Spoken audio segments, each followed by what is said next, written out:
Hey guys, welcome back to my channel, or welcome if you're new. My name is Jessica Nicole. I am half reader, half writer, all bookworm. And in today's video, I am actually going to be doing the mid-year book tag, mid-year reading tag, whatever it's called. Yeah, it is June. It is the end of June actually, and that means that 2024 is half over. Where is the time going? I honestly could not tell you, but it's going quick. And yeah, let's do like a reading check-in.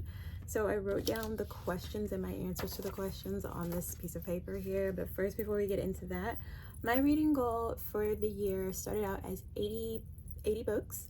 I have read 35 books so far, so I'm not quite halfway through my goal yet. So obviously the logical thing for me to do would be to add 20 more books to my reading goal, right? But yeah, I'm gonna do that. I'm gonna add 20 more books to my reading goal, and so that might make my reading goal, my new reading goal, 100 books. Just because I just like the idea of reading 100 books, and plus I really want to finish every book on my bookshelves and some of the books that I have in like my Audible library, or at least get really close to finishing every book on my bookshelf. So yeah, I really want to do that. And so, but I have like other books that are popping up on my radar. So the way that I want to calm my little mood reader, the little mood reader in me, along with sticking to my commitment to like do my best to finish all the books on my bookshelves, is I'm going to just add 20 to my reading goal and have my new reading goal be 100 books. So let's go ahead and get into these questions. The very first question is the best book that I've read this year so far, and that is hands down Thistlefoot. I love this book. This one was a surprise to me. I got this for Christmas, actually. My niece bought this for me for Christmas, my oldest niece, and I hadn't heard anything about it, and I read it earlier this year and I fell in love with this book. It is just a beautiful story. It's like, I guess it's fantasy, magical realism. It's kind of historical. It's kind of like a historical fantasy, I guess. It centers around like the plight of Jewish people throughout history, and it tells the story of a brother and a sister living in America, and how us living in America, generations removed from the traumas that brought us to America, in a lot of cases, we kind of like forget our history, and we forget like the demons that the suffering carries, or like the gifts that the suffering carries. And it was just a beautiful story, just about remembering, and about remembering those who came before us to make it possible for us to be able to live the lives that we have today. And it was about these two siblings kind of facing their past, and facing like the demons of their past in like a metaphorical and a literal way, and them using the gifts that the suffering had given them to be able to do that. And I love this. I ate it up, could not put it down. I annotated the crap out of this because the writing is so beautiful and poetic and heartbreaking. Like, I highlighted I underlined whole paragraphs of this book because it was just that spectacular. So if you don't take anything else from this video, please read Thistlefoot. The next question was the best sequel that I read this year, and that is definitely going to go to Arrows and Apologies, which is book four in Savar Miller's Monsters and Muses series. This is an Apollo and Daphne reimagining. It's not a fantasy. I went into these books thinking that they were fantasies, but they're not. They're dark romances. So definitely go to her website and check the trigger warnings, because there are triggers in all of these books that I've read so far.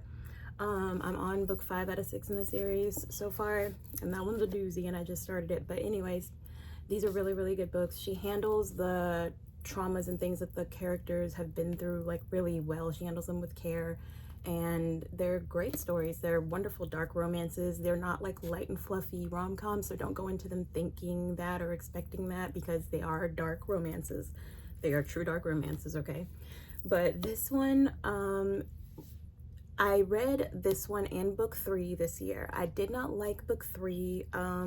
It's been my least favorite Oaths and Omissions of all of the Monsters and Muses books. But Arrows and Apologies like brought me back to the very first book, brought me back to Promises and Pomegranates vibes.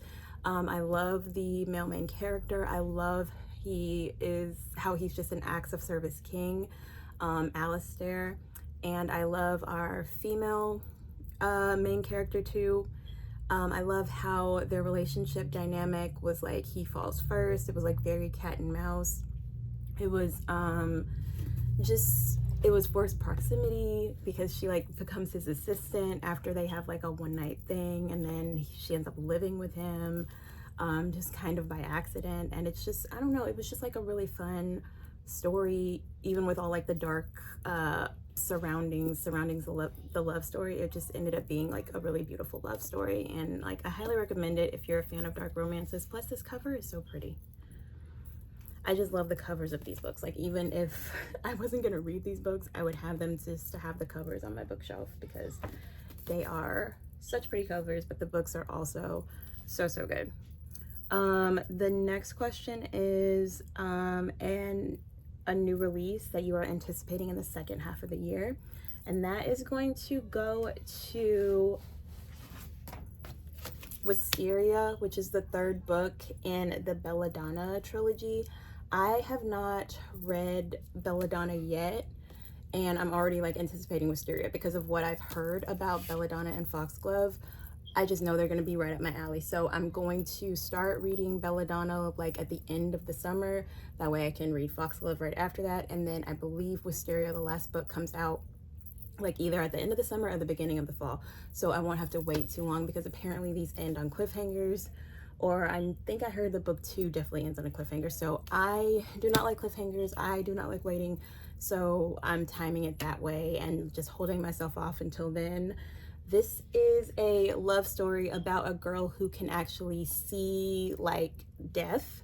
And I'm pretty sure she falls in love with death. So it's giving gothic romantasy, and I'm all the way here for it. So yeah, that's the anticipated release that I want to read, Wisteria, which is book 3 in the Belladonna series. The next question is a new release that I want to read but I haven't yet. That's gonna be Bride by Ali Hazelwood. I bought this after I read Check and Mate, or it might have been before, I don't even remember. But I remember that I had never read an Ali Hazelwood book when I bought this. And so then I read Check and Mate, and I realized how wonderful her writing is. It's so funny. It's so insightful. Like, she puts a lot of thought into her characters, and they can be, you know, a character you've read 1,000 times before. You know, the brainiac, the good girl, the bad boy, whatever, but she makes them feel new. And so I'm really excited to read this.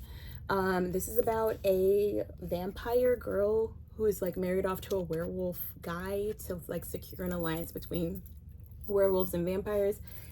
And it's giving Twilight vibes, and that just plays up to my nostalgic little heart, and I really can't wait to read this in the fall. I'm just saving it for the fall because it feels like it should be read in the fall. So that is a new release that I have bought. I'm really excited to read, but I just haven't yet. I actually don't have the book for the next question, so let me go get it.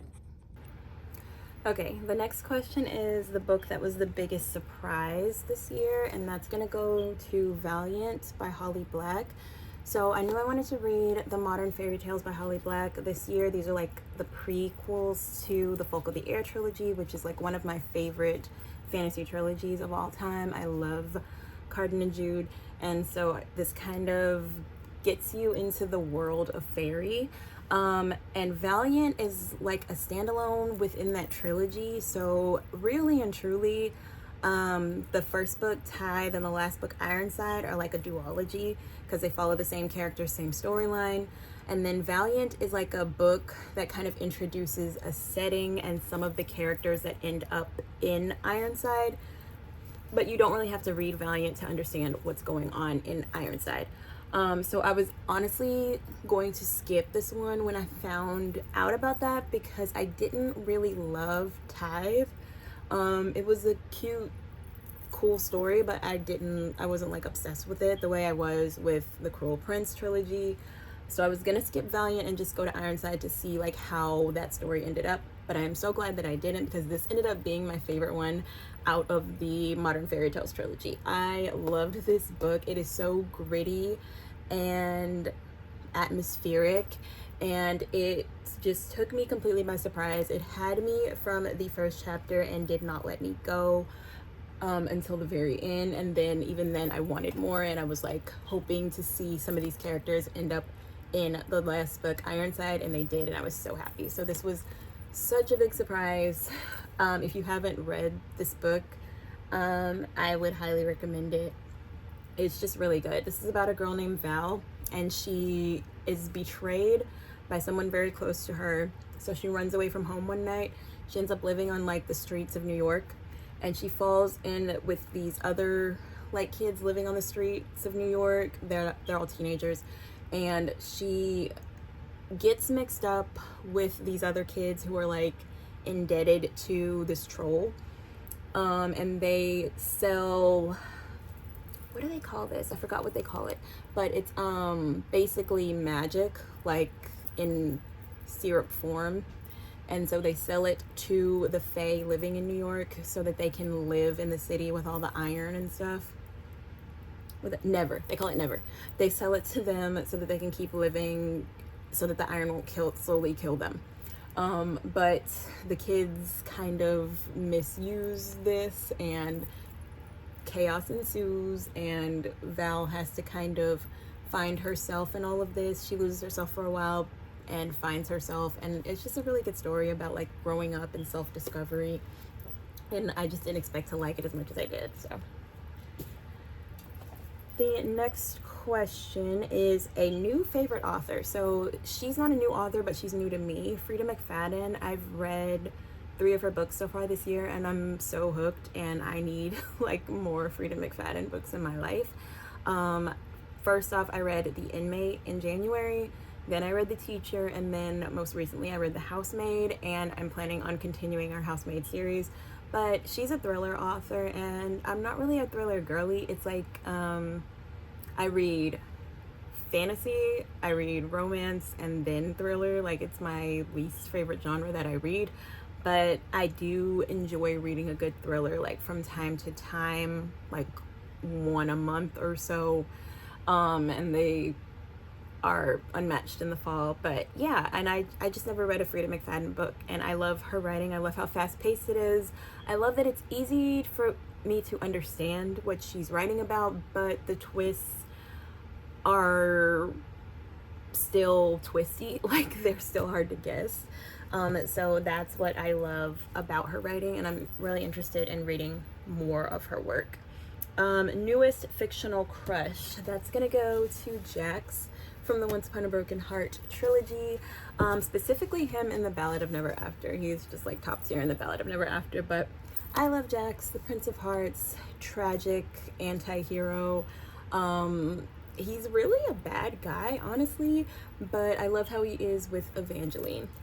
I love how he loves Evangeline. I love their story. I love that it's not love at first sight. I love that they both have to like work for their love, and then like there's so much that keeps them apart, and even though it would be easier for them not to love each other, they love each other anyway. I just love how he's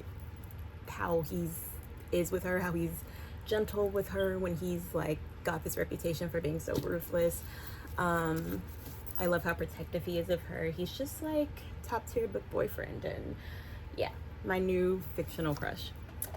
Book that made me cry, that's gonna go to Thistlefoot again. It definitely made me cry.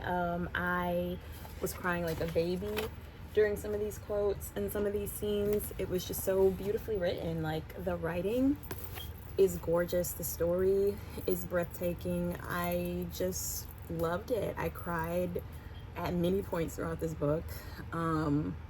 just from what this author made me feel through the story and these characters and her gift with words. On the opposite end of the spectrum, a book that made me happy was Woke Up Like This. This I actually got for free through like Kindle First Reads, because I'm I don't know if it's because I'm a Prime member or because I'm a Kindle Unlimited member. I think it's a Prime thing, but yeah, I got Woke Up Like This. It's kind of giving 13 going on 30. That's what the summary was giving, and I love that. That's like my favorite rom-com of all time. So I was super excited to read this one, and it was so cute and sweet. It's about this girl who accidentally falls through time with her rival, her high school rival, and they end up married in the future. So they're trying to find their way back to the past because they hate each other, or so they think. And that's basically the story, and it's so funny, and it was so quick and fun and just an unexpectedly heartwarming read. And I can't wait to just read that one over and over and over again. I read that one in February along with Better Than the Movies, and I liked this one a lot better than the Movies. I know everyone raves about Better Than the Movies, but Woke Up Like This was way better in my opinion.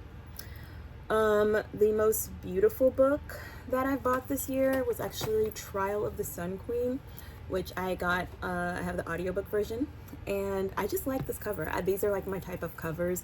It kind of reminds me of the Inheritance Games covers by Jennifer Lynn Barnes. I love like all this stuff that's kind of like alluding to what's going to be in the book. So I just like it. I like the covers. And then books I want to read by the end of the year. I really want to read the Natural series, speaking of Jennifer Lynn Barnes. This is kind of like Criminal Minds, but for kids. Like they're teenagers basically solving crimes with the FBI. That's all I really know about it. And they all have like a natural knack for something. Like I think one of them's really good at puzzles. One of them is like a human lie detector, things like that. The Trial of the Sun Queen is basically the Hunger Games, but make it fantasy. And so is this book, apparently. Lightlark is basically the Hunger Games, make it fantasy. They're like a bunch of different kingdoms, I think, competing on an island to break a curse. That's all I really know about it, and I've had this book for like 3 years and haven't read it. I really want to read this series because I think book 3 is coming out in the fall. And then I also want to make sure that I read Divine Rivals and Ruthless Vows this year. I have both of these books on my shelves, and I really want to make sure that I read these because I've heard nothing but fantastic things about this duology, and the story just sounds like it's right up my alley. It's about two reporters that are basically reporting on a war between the gods, and they kind of accidentally fall in love with each other. So I don't know, I like that. I like the whole, and they don't know that they're talking to each other as they're falling in love with each other. So it's like a mistaken identity type of thing, accidentally in love situation. And then for a bonus, I just included a book that I want to reread this year, and I want to reread Little Thieves by Margaret Owen. This is a retelling of the Goose Girl fairy tale. It's about two girls, one's a princess, one's her maid, and they kind of grow up together experiencing different cruelties, but cruelties all the same. The maid steals the princess's identity and just wants to experience, you know, being treated differently and living the high life, and she soon finds that it's not all that it was cracked up to be.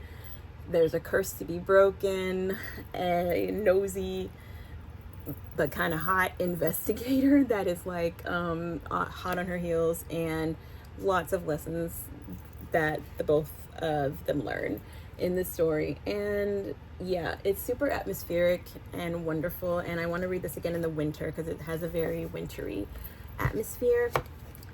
And yeah, that's the book that I want to reread this year, on top of the, what is it, like 65 66, 65 books that I need to continue to read to hit my 100 book goal. That's like 11 books a month pretty much, you guys. By the way, I calculated earlier, so I need to read 11 books a month from July to December. 1 month I can read 10. But yeah, anyways, that's gonna conclude this video. Thank you so much for watching. Let me know if you've read any of these books that I mentioned, and if you have, which one was your favorite, or what did you think of the one that you read. I will catch you guys in my next one. Bye.